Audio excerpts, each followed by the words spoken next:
26 वर्षों में 17,000 से अधिक डॉक्टर बना चुका बिहार एवं झारखंड के छात्रों के बीच विश्वसनीय संस्थान गोल। संवाद यात्रा से कोई अगर सीएम बन जाता है तो हम भी संवाद यात्रा कर लेंगे। ये सब से कुछ होना नहीं है, जनता का विश्वास जीतना है। उनके टाइम में भी सीएम ने यात्रा निकाली थी। उस समय तो नहीं बोलते थे कि वो सरकारी खजाने का दुरुपयोग है। जब हट गए तो उनको ये माने ज्ञान प्राप्त हो गया है, उनके साथ रहते हैं तो ज्ञान। प्रैक्टिकल तौर पर कहें तो एनडीए के वो हिस्सा नहीं है, वैचारिक तौर पर वो एनडीए को फॉलो करते हैं। माननीय नरेंद्र मोदी जी को भी वो नेता मानते हैं। इन्फॉर्मेशन में हूँ आपके साथ नरोत्तम सिंह। बिहार के मुख्यमंत्री नीतीश कुमार महिला संवाद यात्रा पर निकलने वाले हैं, तो दूसरी तरफ तेजस्वी यादव भी यात्रा पर निकलने वाले हैं। अब इसको लेकर बिहार में खूब सियासत हो रही है। बिहार सरकार के मंत्री और हिंदुस्तानी अवाम मोर्चा के राष्ट्रीय अध्यक्ष संतोष सुमन ने तेजस्वी यादव के यात्रा पर निशाना साधते हुए कहा कि अगर तेजस्वी यादव यात्रा से मुख्यमंत्री बन जाएंगे तो हम भी यात्रा पर निकलेंगे। अगर कोई यात्रा से मुख्यमंत्री बन जाए तो यात्रा करने में क्या दिक्कत है। साथ ही संतोष सुमन ने पशुपति कुमार पारस को एनडीए से बाहर का रास्ता दिखाया है। उन्होंने कहा है कि एनडीए में 5 दल हैं, इसके अलावा एनडीए में और कोई दल नहीं है। वैचारिक रूप से वो एनडीए के साथ जरूर है, लेकिन वो एनडीए के हिस्सा नहीं है। क्या कुछ कहना है संतोष सुमन का, सबसे पहले उनका बयान करने और ये सब जो बातें हैं व्यक्तिगत मामला है। हर व्यक्ति की अपनी विचारधारा है, इस पर अलग सोच होती है। हम लोग देखें आज से 20 साल पहले भी हम लोग ने देखा है कि बहुत सारे लोग एक बच्चे पर भी माने संतुष्ट हो जाते थे, चाहे बेटी भी हो। तो ये मामला नितांत हम समझते हैं कि व्यक्तिगत मामला है। माननीय मोहन भागवत जी का कहने का अर्थ कुछ और है। उनका कहने का है कि हम लोग फैमिली प्लानिंग पर चल रहे हैं तो हमारी संख्या कमेगी और किसी की संख्या बढ़ेगी, लेकिन ये व्यक्तिगत विषय है और हम समझते हैं कि इस पर बहुत ज़्यादा टिप्पणी नहीं करनी चाहिए। हमें अपनी आज़ादी है कि हम कितने बच्चे रखेंगे और कितने बच्चे नहीं रखेंगे, क्योंकि हमारी क्या फिनेंशियल कंडीशन है, हम बच्चे पैदा करके कैसे उनको वो शिक्षा दे पाएंगे कि नहीं, वो जीवन शैली दे पाएंगे कि नहीं। तो ये व्यक्तिगत मामला है, इस पर हम समझते हैं कि विचार खुद के लोगों पर, अपने लोगों पर छोड़ देना चाहिए। तेजस्वी यादव 25 में सीएम बनने के लिए कार्यकर्ता संवाद यात्रा पे निकलने जा रहे हैं, क्या कहें? संवाद यात्रा से कोई अगर सीएम बन जाता है तो हम भी संवाद यात्रा कर लेंगे। ये सब से कुछ होना नहीं है, जनता का विश्वास जीतना होता है और जनता का विश्वास जीतने के लिए वो उस तरह के कार्य किए जाते हैं। तेजस्वी यादव जी को 2 बार मौका मिला है, डिप्टी सीएम बने हैं बिहार के और 2 बार में वो 10 में 0 लाए हैं। तो जनता का विश्वास खो चुके हैं, क्योंकि अगर उन जनता का विश्वास होता तो आप देखे होंगे कि उपचुनाव हुए हैं। अभी 4 जगह बिहार में उपचुनाव हुए हैं, 1 जगह उनका खाता भी नहीं खुला, 1 जगह कैंडिडेट उनके तीसरे पोजीशन पर थे। तो ये स्थिति है उनकी, जब जहाँ वो कहते हैं कि हमने रोज़गार दिया, जहाँ वो कहते हैं कि हम सीएम बनेंगे, जहाँ वो कहते हैं कि अगली बार सरकार हम बना रहे हैं, तो ये हाल है कि 4 के 4 सीट वो हार जाते हैं। तो आप समझ लीजिए कि उनकी क्या स्थिति है। आने वाला 25 में वो कहीं नहीं रहेंगे। वो सबसे न्यूनतम जो पिछली बार 22 सीट लाए थे उससे भी नीचे सीट लाने जा रहे हैं। लेकिन सीएम भी यात्रा पे जा रहे हैं, जिसको लेकर के कह रहे हैं कि सरकारी खजाने का दुरुपयोग करने जा रहे हैं।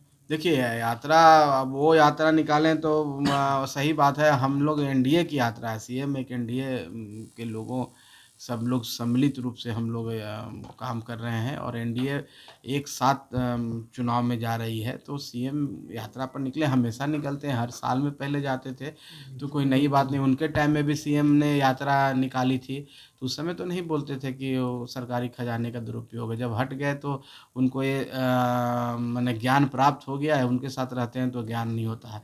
तो ये सब कहने की बात है, कहने दीजिए, सब कहने से कोई फर्क नहीं आप पड़ता। 10 में 0 दे रहे हैं तेजस्वी यादव को, लेकिन वो 17 काल के कार्यकाल को काफी गिना रहे हैं। 17 महीना का कार्यकाल। यही तो बात है कि 17 महीना माननीय नीतीश कुमार जी के कार्यकाल को अपना बोल रहे हैं। अब जिस व्यक्ति को इतना ही पता नहीं है कि जो हमारे मुखिया माननीय नीतीश कुमार जी थे, जिनके लीडरशिप में सरकार चल रही थी और जिनके लीडरशिप में सरकार ने अच्छा प्रदर्शन किया, चाहे विकास का क्षेत्र हो, चाहे एडमिनिस्ट्रेशन का क्षेत्र हो, किसी भी क्षेत्र में नौकरियों देने का मामला हो, उसको अपना कहने में लगे हुए कि हमने किया, हमने किया। और जो व्यक्ति को पता ही नहीं है कि लोकतंत्र में जो मुखिया होता है, आप देख रहे हैं कि भारत सरकार माननीय नरेंद्र मोदी जी की अगुवाई में चल रहा है। कहाँ कोई मंत्री बोल रहा है कि हमने किया। नरेंद्र मोदी जी को पूरे दुनिया के लोग जान रहा है, ब्रह्मांड के नेता बनते जा रहे हैं। तीसरी शक्ति भारत बनता जा रहा है। आर्थिक रूप में कहें चाहे और भी रूप में कहें, तो ये तो श्रेय आदरणीय नरेंद्र मोदी जी को न जाता है। तो जो भी कार्य हो रहे हैं, जिस तरह से जंगल राज के वो युवराज हैं और वो जंगल राज से जिस तरह से सुशासन लाने का काम तो माननीय नीतीश कुमार जी ने किया। माननीय नीतीश कुमार जी के शासनकाल में हमारी बच्चियां साइकिल से निकलती थी, हमारी बच्चियां शाम में भी घर से निकल जाती थी। तो अब उसके बारे में क्यों नहीं बोलते हैं? अपने पिताजी के राज के बारे में बोलें कि क्या उन्होंने किया। लेकिन आरक्षण के मामला जिस तरह से सदन में भी देखने को मिला, तेजस्वी यादव 65% की बात कर रहे हैं, तो जनता के बीच में अब रखने भी जा रहे हैं कि 65% बहुजन को 75% करना चाहिए, इस तरह की बात कर रहे हैं आरक्षण वाला। ये ज्ञान भी तो माननीय नीतीश कुमार जी से ही सीखे हैं। सर्वे जो हुआ, सर्वेक्षण जो जातिगत सर्वेक्षण किया गया, वो कौन किया? माननीय नीतीश कुमार जी ने किया। और माननीय नीतीश कुमार जी का ये सरकार का एजेंडा था। वो ठीक है, किसी कारण से वो अभी रुका है, तो वो तो सिर्फ सीख लेते हैं, कहीं से चुरा लेते हैं। माननीय नीतीश कुमार जी के जो अच्छे काम है उसको चुरा के कह लेते हैं कि हम हैं। तो बंदर कितना भी नकलची बंदर होगा, वो बंदर ही रहता है। वो कभी माने वो बढ़िया चीज़ नहीं हो सकता है, कभी इंसान नहीं बन सकता है। इसलिए नकल नहीं करें, वो काम करें, जनता के बीच में जाएं, जनता का विश्वास जीतने का काम करें। हम समझते हैं कि अभी उनके पास समय है, अभी 20 साल 25 साल उनकी राजनीति बची है। अगर सही से काम करेंगे, 10 साल जनता के बीच में मेहनत करेंगे, जनता का विश्वास जीतेंगे, तो निश्चित तौर पर उनको ही मौका मिलेगा। लेकिन तेजस्वी और चिराग पासवान और आनंद मोहन को जिस तरह से अभी जो तनातनी देखने को मिल रहा है, अभी भी दोनों में दिख रहा है। और एनडीए में तेजस्वी चिराग पासवान कर रहे हैं कि एनडीए में नहीं है, ये मालूम चल गया होगा स्थापना दिवस दिन आनंद मोहन को। देखिए, किन्हीं नेताओं का अगर व्यक्तिगत तौर पर कोई रोष है, कोई आरोप है, प्रत्यारोप है एक दूसरे के, उस पर ज़्यादा टिप्पणी हम नहीं समझते हैं। जहाँ तक एनडीए की बात है, आपने अपनी बातों को आप क्वेश्चन में ही सारा स्पष्ट कर चुके हैं कि स्थापना दिवस के दिन में एनडीए के तमाम नेता वहाँ गए थे। तो हम समझते हैं कि अगर सब गए थे तो एनडीए में कहाँ कोई दिक्कत है। अब मानवर आनंद मोहन जी ने क्या बोला उस विषय पर मैं टिप्पणी नहीं करना चाहता हूँ, लेकिन वहाँ माननीय नीतीश कुमार जी भी गए थे, भाजपा के भी कद्दावर नेता प्रदेश अध्यक्ष भी गए थे, सम्राट चौधरी माननीय उप मुख्यमंत्री गए थे, हम लोग भी गए थे। तो हम समझते हैं कि इस विषय पर अब ज़्यादा तूल देने की जरूरत नहीं। ये चेतन आनंद ने तो चिराग पासवान को कहा कि वो मर्द हैं तो स्पष्ट करें, मर्द हैं या नहीं, भी शंका जता रहे हैं। तो अब देखिए, इस पर मैं टिप्पणी नहीं कर सकता हूँ, ये सब बात को मैं सुना भी नहीं हूँ, ये सब बेकार की बातें हैं। एक आखिरी सवाल लेंगे, उनके चाचा हैं पशुपति पारस, चिराग को चंडाल बता रहे हैं, कह रहे हैं हमारे भाई से मिलने तक नहीं देते थे चिराग जो हमारे भाई बीमार पड़े थे। अब देखिए, उनका ये व्यक्तिगत बयान है और क्या बोले हैं आप ही के माध्यम से मुझे अभी सुनने को मिल रहा है। मैं पहले कभी इस तरह के शब्दों का मेरे कर्ण में मैंने नहीं सुना कभी।